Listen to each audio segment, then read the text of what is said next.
Hi guys, so meron ako naisip kalokohan para sa asawa ko today. Kasi day off namin pareho. Help me on something. Meron akong challenge sa kanya. Kung hindi, siya yung maglalaba today.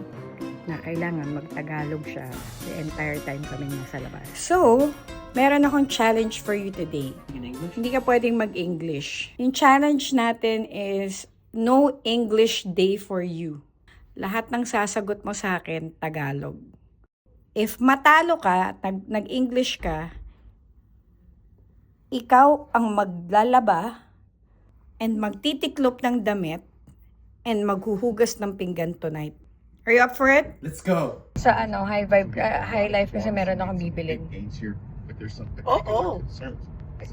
Husband started with cryptocurrency, putting kung ano yung mga nare-research niya into action. And so siguro in our future videos that he will post, he will share some of his insights and best practices. Tama ba, Kap? That's right. Oh, 1 point!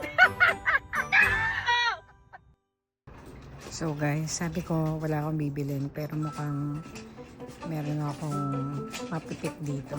Kaya pinakuha ko ng part yung asawa ko. Parang iniiwasan ako ng asawa ko. Ayaw na makipag-usap sa akin. Kap, anong size mo sa sa mga jacket? Gusto mo yan?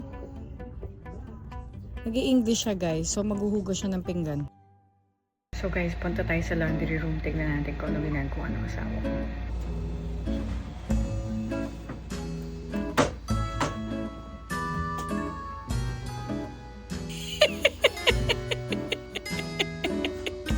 Hi, Kap! Yan. Matuto ka magtagalog. Tagal-tagal mo na akong asawa, hindi ka pa nagtatagalog.